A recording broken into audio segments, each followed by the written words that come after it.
Former law enforcement official Joe Boykin wants to serve the residents of Charleston County Council's District 8 on Charleston County Council next year. Today, I talked one-on-one with him about why he's running for this district for this edition of Quintin's Close-Ups. And if you haven't already, subscribe to my YouTube channel and like Quintin's Close-Ups on Facebook. Joe Boykin, welcome back to the award-winning Quintin's Close-Ups. It's my pleasure to see you again. It's always a good time. You're looking well. Thank you so much. Thank you so much. The last time I had you on for Quintin's Close-Ups was in 2018, when then you were running, obviously, for Charleston County Council. And now, obviously, you're back again, once again, running for that particular seat. Tell me why Joe Boykin, why again? Well, we came so very close, Quintin. We had nearly half of the voters support us in the last election, and we were super excited about how close we came, and it's a job not finished for me. Over these past 3 years, not much has changed on county council, and the same issues that plagued us then are still alive and well now, unfortunately. And so I'm determined to get it done. We came so close, and I think things are in our favor this time, that we're going to get across the finish line and get a victory and give the folks of District 8 a true voice. And so I'm very excited about that. And let me make it just abundantly clear to the viewers, obviously this current councilwoman will be up in December of 2022, so you'll be facing off with her next year. But yes, what exactly is the job right now that's not being finished in your mind? Well, it's basically constituent service, and there's a longer list here. First of all, our current representative still is not accountable and accessible to the constituents of this district. Folks still have great difficulty in reaching out to her, getting a response. She rarely travels into the district to meet with the constituents. So that's number one right off the bat. I get complaints all the time about folks that simply can't reach her. Won't return phone calls, won't return emails, and just simply don't have access to their representative, which is wrong. That's number one. Number two, we've got a lot of transportation initiatives that are going on right now that this council is going to make some decisions on. One of which is the project to widen Bohicket Road, which I don't know if you're familiar with Bohicket Road. It's one of our scenic byways on Johns Island, and this is being done in an effort to improve traffic across Johns Island. Unfortunately, the plan as it stands right now doesn't address the issues where we have our traffic tie-ups.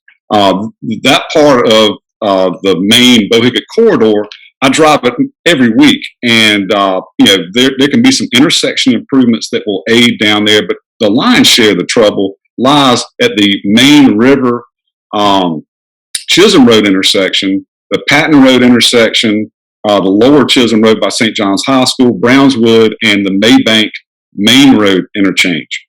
They're ignoring all of that except for the Chisholm Main River, and that's where our trouble lies. And the money's being directed in the wrong area.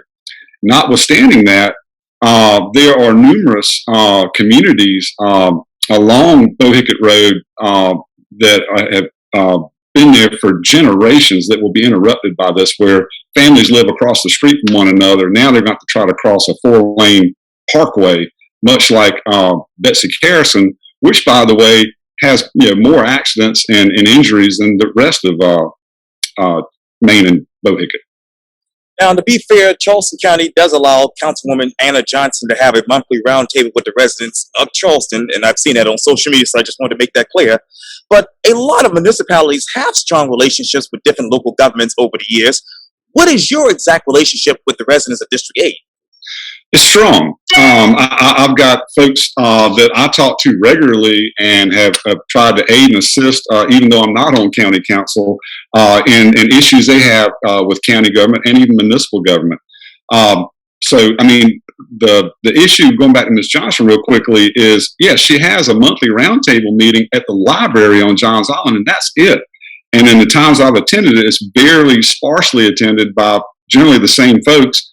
She has a handful of folks there that come to it, and she generally just brings staff members or other elected officials like the treasurer, the auditor, those kinds of things to speak. And it's generally not something she leads, and she is not inclined to take questions or discuss constituent issues at those meetings. It's very structured. And so that's my frustration with those meetings. But you're correct. She does have those every month, and I will absolutely acknowledge that. Do you understand how county government works? Yes, I do. Now, you said earlier that obviously when it comes to Chisholm Road and Bohicket Road, a lot of the money that should be there is being directed elsewhere. Where exactly is that? Well, the issue on this is an issue of Johns Island needs to be looked at holistically, the entire island, as it were. What this is kind of a one-size-fits-all big road project that's not going to give us the traffic relief we need on the island. I feel like the folks that are on county council right now are simply out of touch because they don't live on Johns Island. They don't drive on these roads. They don't raise their families over here. They don't drive to and from work from over here. Yet I do. And I can tell you with absolute certainty, there's an organization on Johns Island called Rational Roads for Johns Island. Look it up.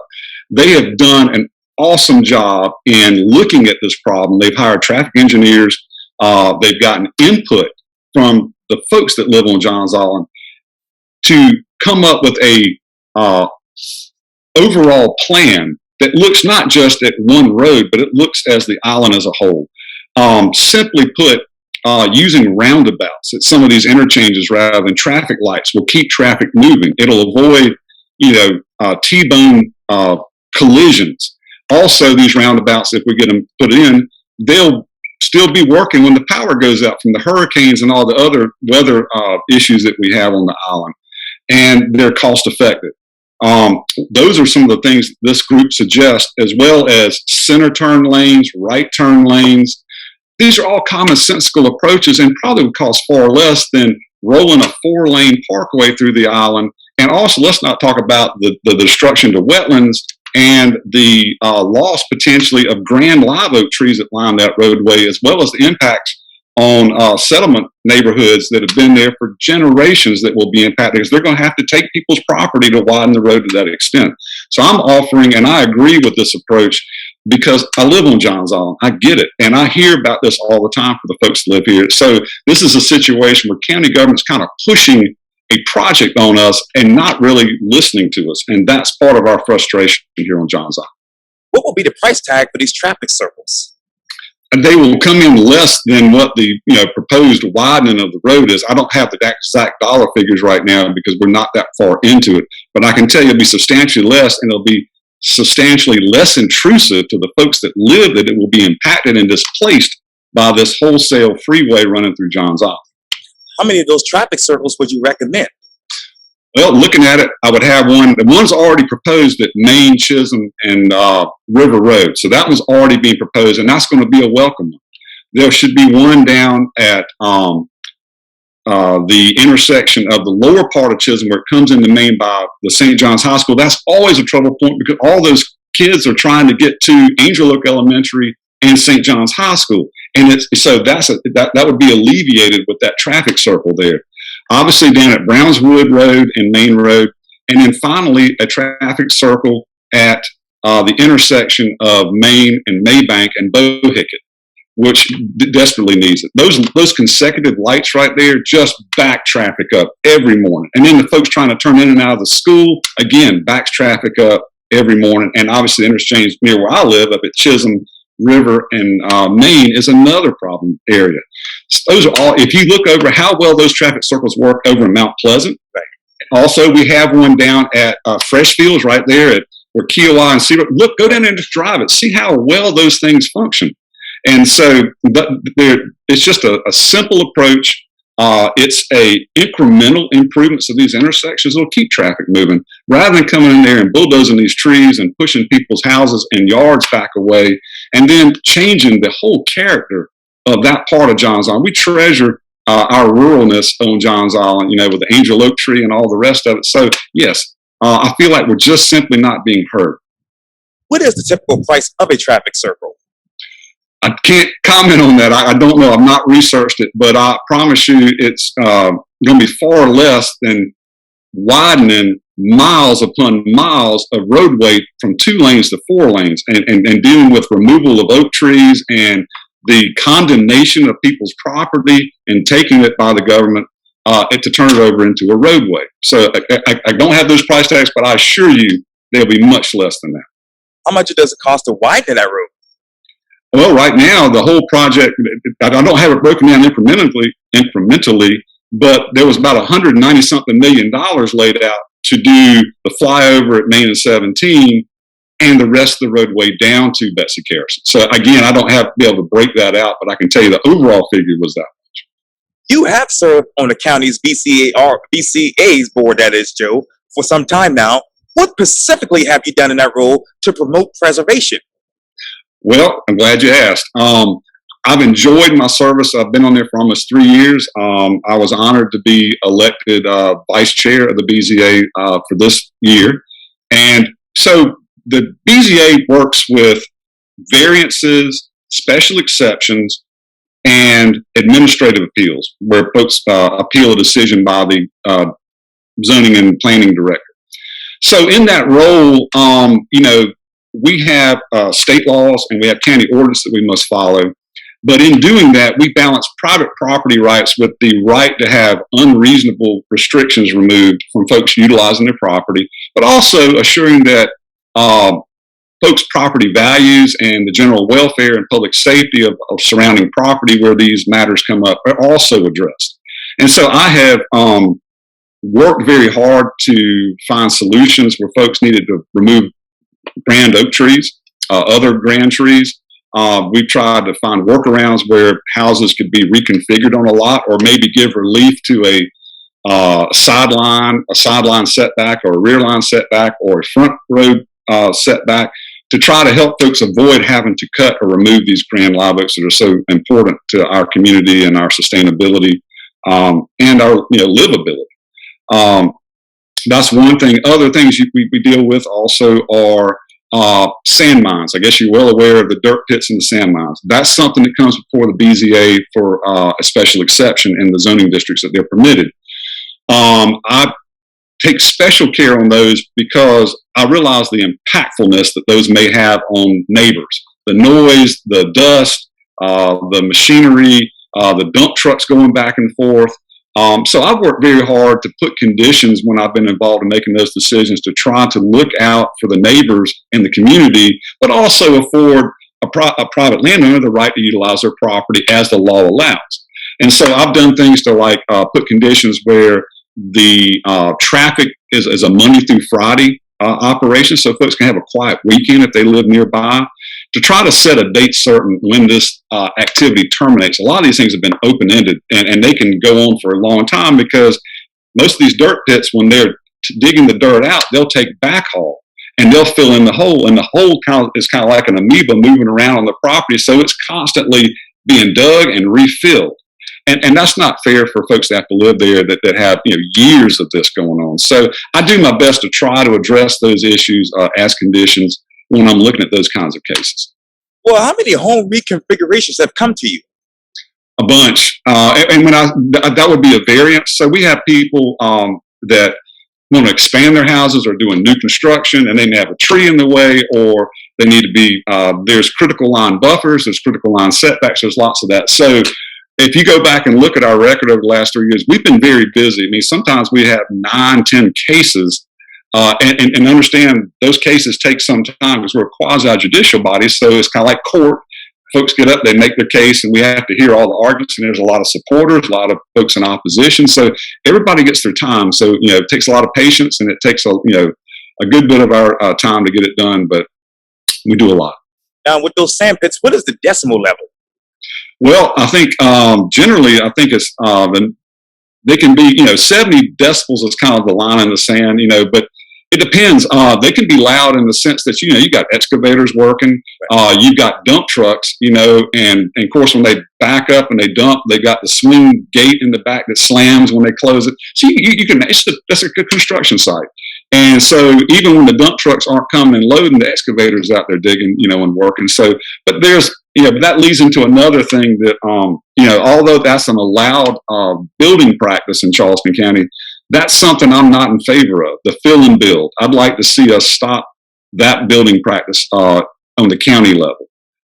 We've had numerous issues where base flood elevation is allowed to be raised by the use of fill materials. And that creates a whole slate of other trouble. If you're the unfortunate neighbor that lives next to a subdivision that its base flood elevation is being lifted by fill dirt, the trouble in this is that the county authorizes and says it's okay for the developer to do it. The developer follows that approval by the county to do so. And then the poor gentleman or lady that lives next door, their yard's flooding where it never was before because they're not as high as the neighborhood next door anymore. And they have no recourse. You can't sue the county, can't sue the developer because one has approved the other. So we've got to fix that. The other thing, if you ever ride around on Johns Island, Wilt's Battery is a great road to go take a look at. It's right off of Maybank Highway. Go look at a grand oak tree that's feet below the new ground level, and it's welled. It's got a wall built around it. And those trees simply aren't going to last in that kind of situation. Rather than cutting the tree down, it's just a slow death of the tree. And I get it. It's an accommodation, but it's not a very good one. And I can go on and on about this. We see, these kind of problems all over the place. So here's a chance to fix it. So that's something I'd like to lead on county councils to stop that practice. What is the base level right now, Joe? Well, it depends on where you are, Quintin. I mean, where I live, I'm about 14 feet above sea level. I'm one of the lucky folks. I'm probably not going to flood. I'm not even in the FEMA maps. I'm in the X zone. But a lot of my neighbors aren't so fortunate. And so, so the base flood elevation is however many feet above sea level is deemed appropriate to prevent having the hazards of coastal flooding or storm surge. And so, simply put, Johns Island, I use it for example because I live here, is a island that is comprised of peaks and valleys, if you were. When the ocean receded, it left like sand dunes, for lack of a better expression. And the folks that settled on Johns Island, they're pretty smart. They built all their houses up on the hills, and they farmed the fertile valleys.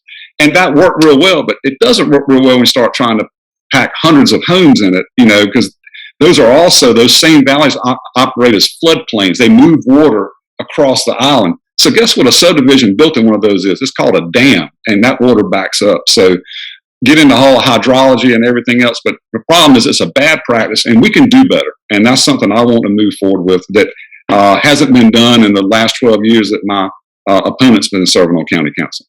The average developer is building how many homes right now in District 8?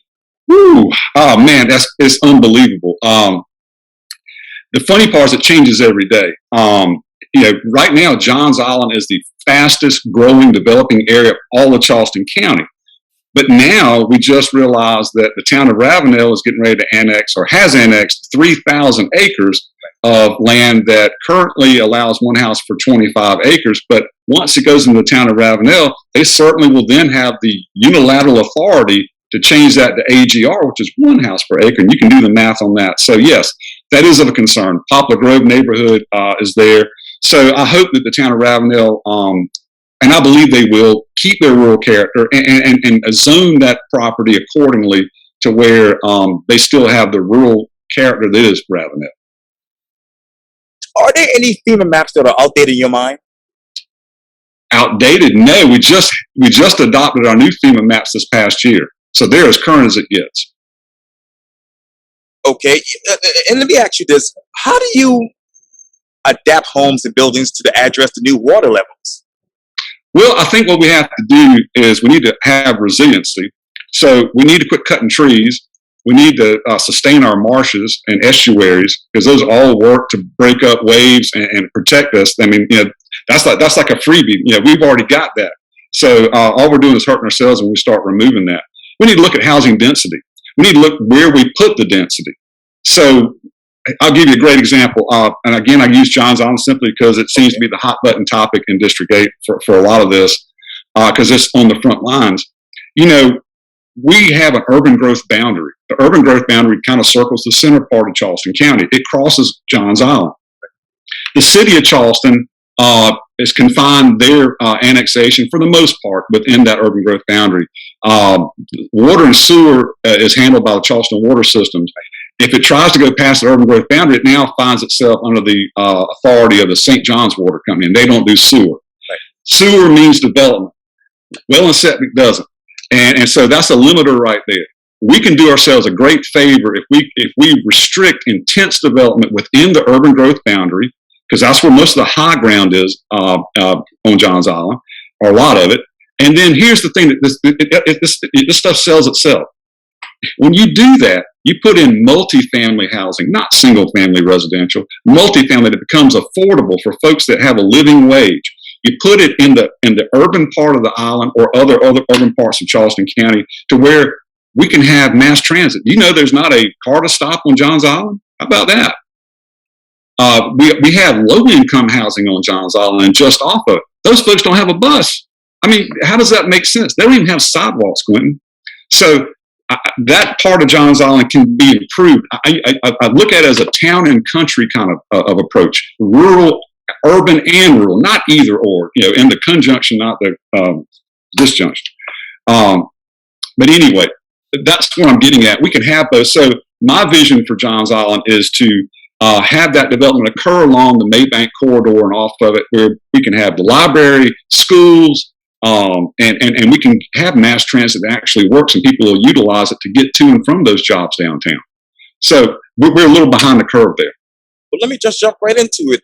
Charleston County Council obviously is considering requiring affordable housing on a portion of the county's property on Morrison Drive, right around the corner here. And I know obviously the county council split recently in their vote on this issue. Why not just sell that? Well, I'm glad you brought that up.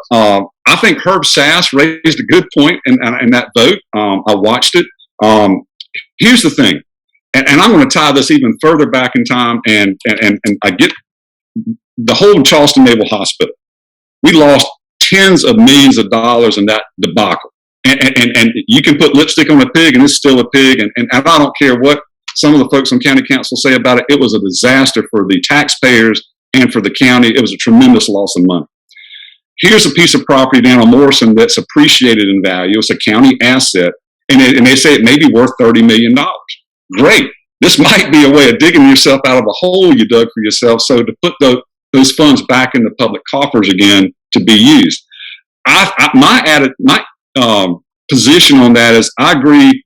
Some of those funds should go to affordable housing. I think we should channel some of that money towards affordable housing. I don't think it needs to go there at that specific site because it's worth too much to sell. And then those dollars could be employed in other areas of the county where we could put affordable housing in with mass transit to get folks to and from work, close to a grocery store. That area right there, I don't think there's a grocery store near it. It may be that I'm unaware of, but it's like a food desert, we talk about up in the North Charleston area. When we do affordable housing, we have to think ahead about who's going to live there. A lot of those folks aren't going to have cars. They're going to have to walk to and from the grocery store and other conveniences. So let's think ahead, not like they did on Johns Island by putting these poor folks at Main and Maybank where they don't have sidewalks, they don't have full crosswalks, they don't even have a bus stop. If you go down on Main Road just off of Johns Island, there's affordable housing or low-income housing right by the Gilligans down there. This is a point right here. I drive that road all the time. I kid you not, there was a poor gentleman the other day walking, pushing a buggy in the roadway, and you know how dangerous Main and 17 is, going against traffic as he would as a pedestrian, but cars are having to swerve around him. I thought that was bad because there's no sidewalk, trying to get to the Publix grocery store. This one takes the cake once. Quintin, you know what a little scooter chair is like for folks with disability or the elderly use? I kid you not, in a lane of traffic on Main Road at rush hour was a poor guy riding an electric scooter chair with a big flag on it in a lane of travel to cross over 17 to get to the Publix grocery store. That's because we build low-income or affordable housing and we don't build anything around it, or we put it in a place that these amenities are not there. Sorry. Okay. Oh, no, you're fine. I was just thinking, what type of incentives would you ask the developers for? Well, I think we can do that by the zoning that we do. I think we need to look at multi-family housing rather than everything single-family residential. Let's look at duplexes. Let's look at affordable condominiums. Let's look at projects like that, that people that make a living wage can afford to rent and or to afford home ownership, because we need those service workers all throughout Charleston County. For example, Kiowa is one of the largest employers in Charleston County. Nobody can afford to live near Kiowa, that does house cleaning and landscaping and kitchen and all those other jobs. Kiowa actually has to, I use the expression, import folks from Jamaica to come work those jobs because they don't have enough people available to work here locally because they simply can't live close enough. So what I'm getting back is that workforce housing needs to be in strategic places that we have a means of mass transit to get these folks to and from their jobs. How could Charleston County be reasonable in what they consider affordable? Well, I mean, how does the county get in the affordable housing game? Like, how do they participate? Is that what you're asking? What is affordable? What's their definition of affordable?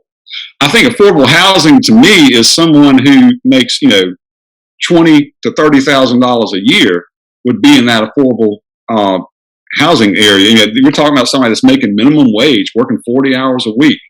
It borders on low income to affordable. There are ranges there. I don't have all the HUD definitions in front of me, but it suffices to say someone who's making probably $30,000 or less a year might be in that affordable category, because let's look at home prices on Johns Island. You priced a house over here lately? Unless you're going to drop about $500,000, I mean, you're probably not living on Johns Island. And so that's the disparity. I thought a great project, and again, I'd like to see more of it, Habitat for Humanity. I'm sure you're familiar with them. Right. They did a subdivision off of Brownswood Road. It still stands. It's still there. It's still going strong. I'd like to see more of these nonprofit public type ventures, or nonprofit public and private, where if folks get in together to address this concern. I don't think it needs to be one entity's issue by itself. Okay, $20,000 to $30,000 a year. Would that then have somebody be considered, something like subsidized housing instead of affordable? Well, that's another component. Now you're getting into HUD and Section 8 and other things like that. So yes, I'm calling for all of it. I will tell you this up front, I am no authority on housing. That's not my forte. Sure. But what I do know is I know how to listen to folks, and I know how to bring people way smarter than I am into a room and sit them down and work together as a group to work out these issues. I think there are a lot of smart folks, a lot of great organizations that we could sit down together, and the county has a role to play in that. But to simply, say, let's just put affordable housing on a piece of county-owned property, I think that's short-sighted and not looking at the problem holistically. Okay, why doesn't Charleston County just let the free market build those kinds of homes, that is, for people that want to sell that type of stuff, and just sell the Morrison Drive property and just, lower taxes? Well, here's the thing. You and I see you smiling when you ask the question. You already know the answer. That's not going to happen. Private industry is profit driven, bottom line driven, and affordable housing isn't making the best use of property. As far as if you're a business person, you want to get the highest dollar you can. And so that won't work. That's why I said it has to be a public-private initiative. The county can do zoning. That's one of the reasons I got into running for county council, was a zoning issue came to my front door, and I had to stand up and address it. And that led to my service on the BZA, and obviously my interest in running for county council. So I realize how important those zoning issues are. But clearly, the county has a lot of roles and a lot of influence that it can peddle, and a lot to contribute in helping resolve these issues. Could then they use that $30 million to buy back the Naval Hospital and then sell it for $1 million to keep their real estate tracker afloat? It's not good. I got to tell you, I know we don't have a lot of time today, so I won't wear you out on the Naval Hospital. I think anyone that reads the articles, does any research at all, will realize it was a disaster, unmitigated disaster. And I take issue with those members of council that try to say, hey, we took lemons and made lemonade. In no way, shape, or form is that what's happened. And I also agree, again, as I said before, that Herb Sass got it right, saying, look, here is a kind of a golden parachute. We've got this piece of property that was an underutilized asset that suddenly is appreciated to a point that we can offset that tremendous loss. So when I hear county council members saying, let's put affordable housing on a piece of property, I don't think that's the answer. But yes, we do need to deal with affordable housing, but that's not the way. We can do better. And we need to put these people in an area where they're going to have, like I said, the grocery stores, the schools, the libraries, and public transportation to get the jobs. So I don't think that site checks all those boxes, in my opinion. And I know affordable housing is reportedly a revolving budget item for Charleston County. How much do you think the county wants to tax the citizens to pay for others' housing? Well, that's a good point. So let's talk about the referendum that failed. So there we go. They put it on the ballot, and the majority, it was close, but it wasn't close enough. The majority of Charleston County residents said, no, we don't want our property taxes hiked to pay into a trust fund, essentially for affordable housing. So, the will of the people is close to 50-50, but right now more don't want it than do. You have to listen to that. So I think you step back and you come up with another approach. And so I think county council certainly can allocate part of its own operating revenue, and also some of the revenue it's getting from COVID, and potentially some of the revenue it's going to get when the opioid suit gets settled. Those may be future funding sources to do some good. And let's talk about it. How many folks that live in affordable housing have substance abuse issues? Here's a chance to take money from an opioid lawsuit and put it back to the very folks that have been the most vulnerable and suffered the most. And by working towards building out housing and trying to help those folks get over their addiction, get trained for occupational skills and get jobs and get back on track. How are you reviewing and assessing a variety of housing policies, both short-term and long-term implementation? Well, I don't know about a lot of housing policies. I mean, we've got there's a lot of housing policies like short-term extended home rentals that I deal with on the BZA. Then there's zoning as far as density. I was very alarmed when I saw some members of Charleston County trying to pursue an initiative to upzone property outside the urban growth boundary because their perception that we need to be able to build more houses. I actually stand in the whole opposite viewpoint of that. I think we've got zoning in place for a reason. I don't think we need to upzone anything outside the urban growth boundary. That zoning should be respected and supported. If anything, upzone property within the urban growth boundary. I don't think it's a situation where, hey, we've got to upzone property because more people want to come here and live. We got to build them houses. No, people live here because they came here because Charleston's a special place. And part of that specialness is our rural character with the live oak trees, the Spanish moss, the marshes, the waterways, and also the culture.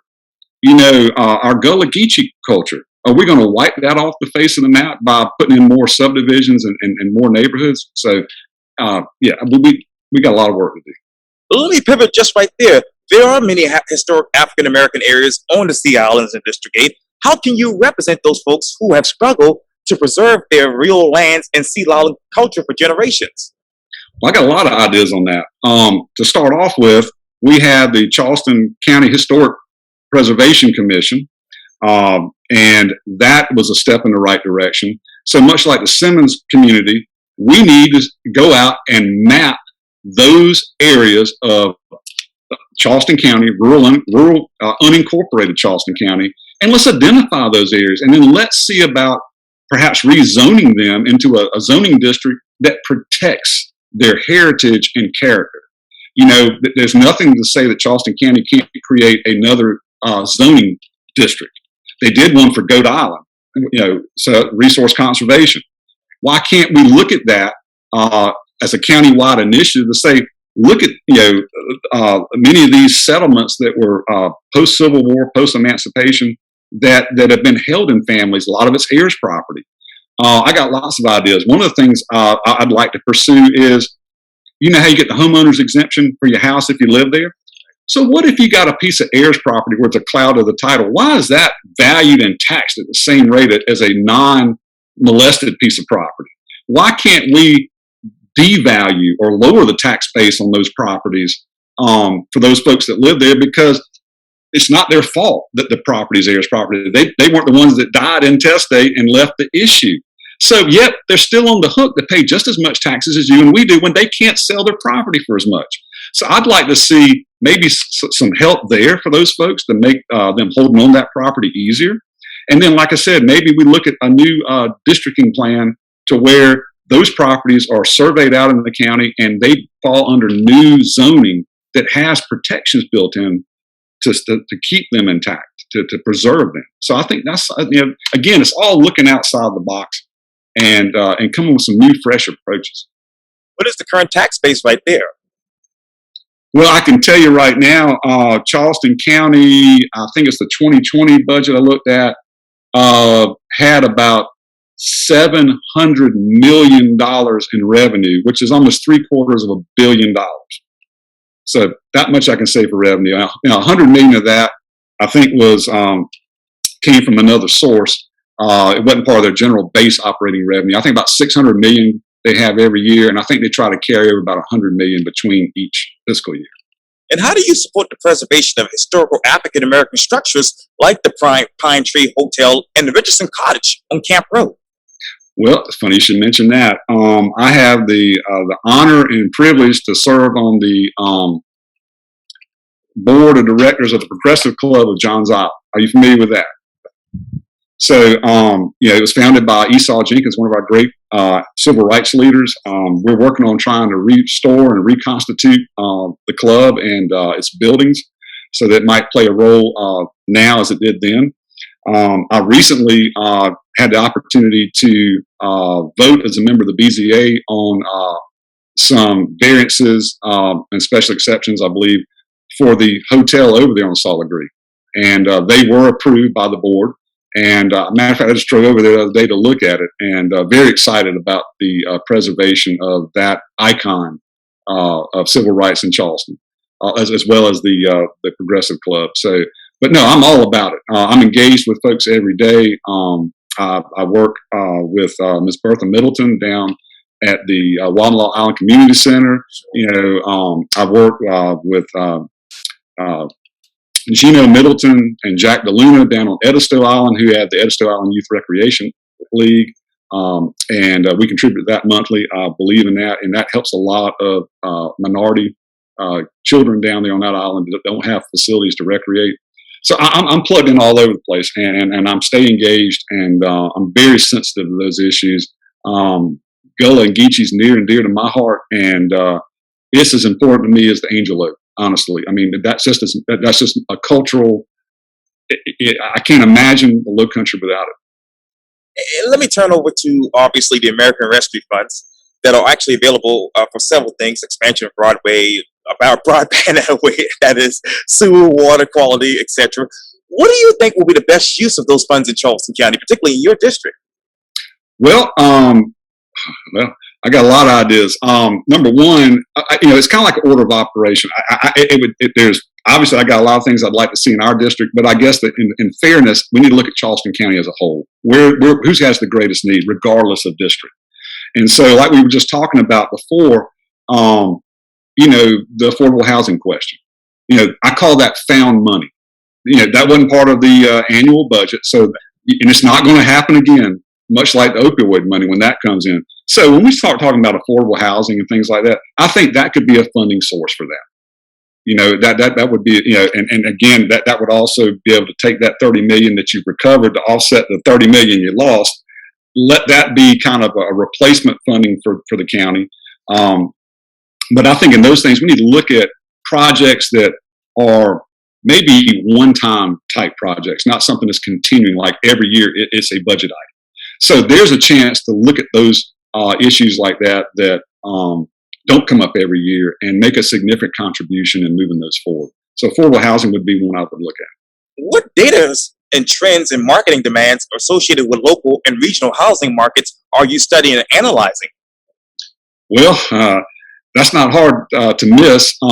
Right now, we're looking at, the push right now is single family residential. That's what we see as much as anything out here in District 8.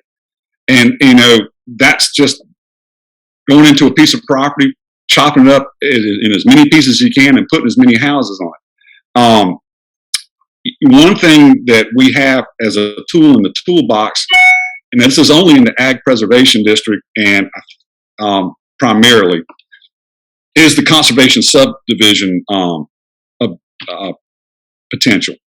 We just had a 700-acre tract on Johns Island. I think it's called Sea Island Preserve, right on Main Road. It was one of the larger tracts of Johns Island still remaining. They could have pushed for as much density as they could have. I was happy to see that particular developer utilize the conservation subdivision as an option. They don't even have to go through a planned development. It's on the table. They can do it as a private property right. And so they saved, 50% of that forested land to be preserved. So they clustered the houses together. So smaller lots clustered together. I like that potential because it gives wildlife a place to go. It gives us a watershed that we didn't lose. So that is a trend going forward that I'd like to see done more often.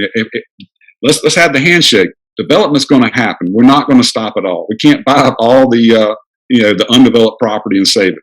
But the other part of that is, like you saw at the Johns Island Airport, the airport authority bought the property adjacent to it, which was slated to be developed as housing.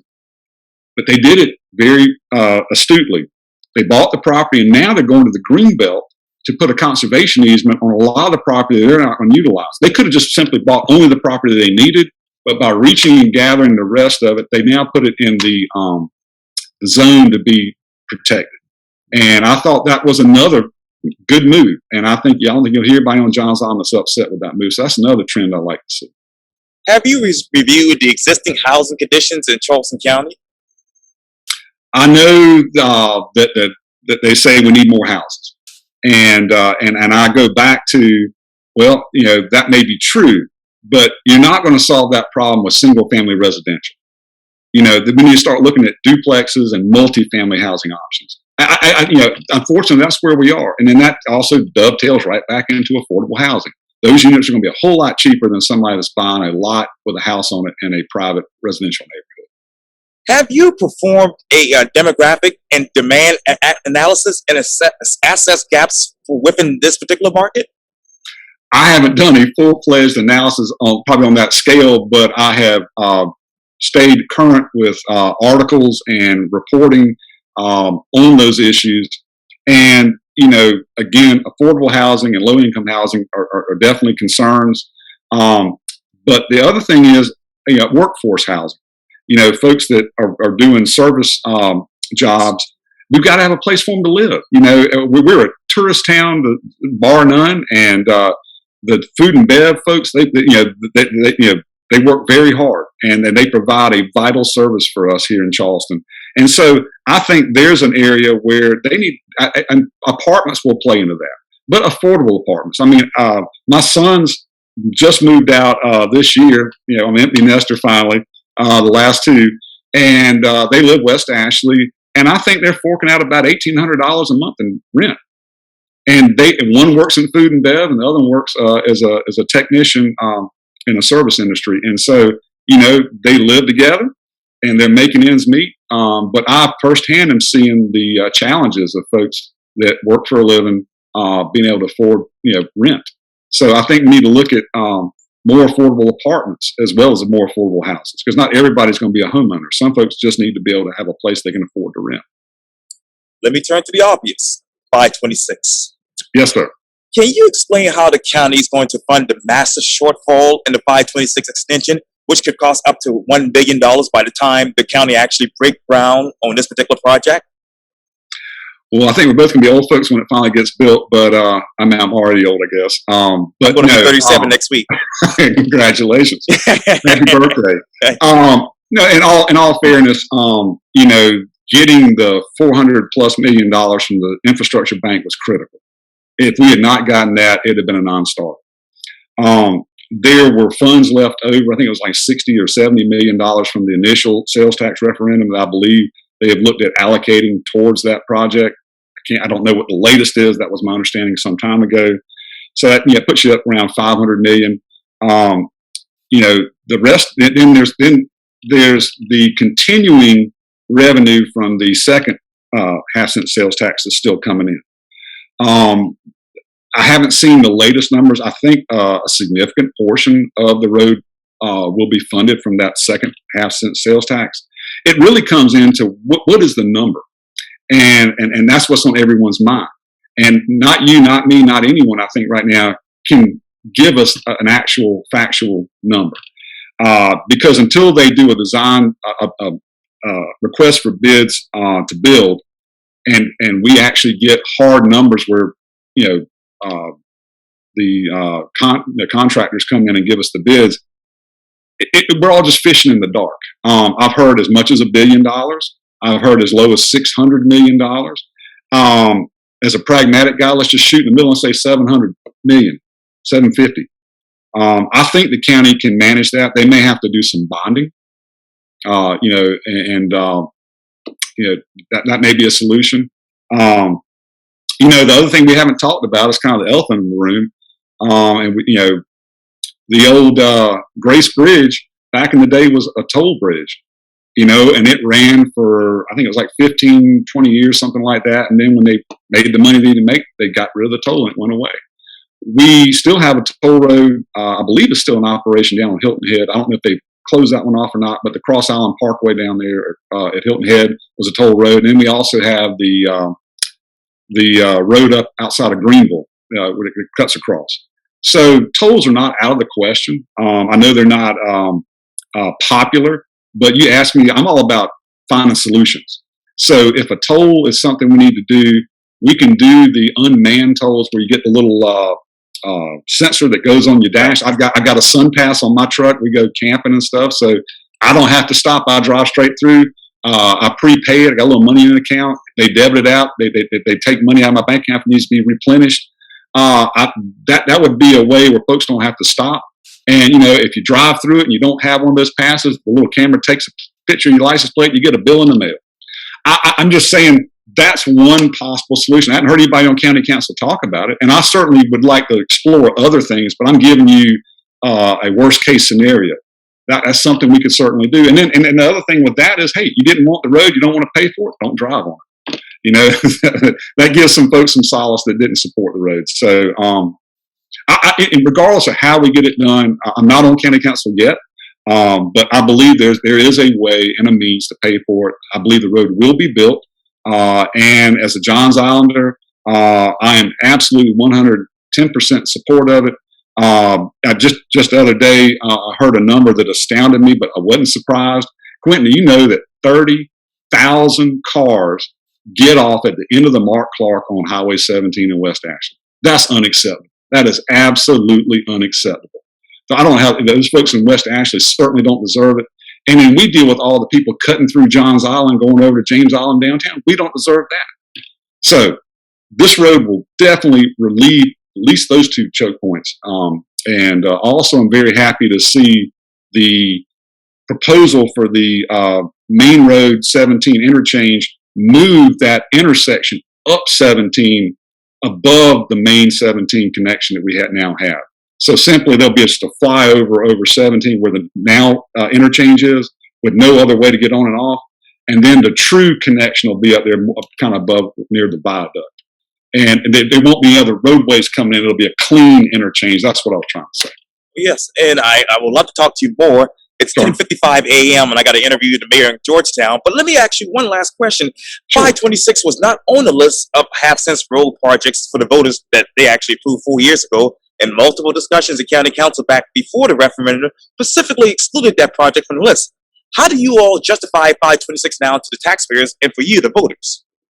I'm going to tell you just like it is. It was wrong, misleading, and unforgivable that county council didn't put 526 on that referendum. It's just wrong. And all those voters that felt like they got lied to and felt like they were tricked in supporting that, they have a right to feel that way.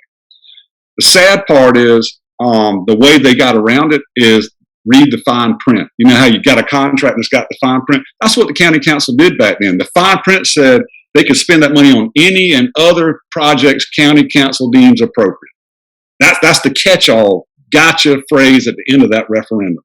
A lot of people just read through it, browsed right over it, didn't make an issue of it. That's how they justify it. If I'm on county council, we won't be doing any referendums like that.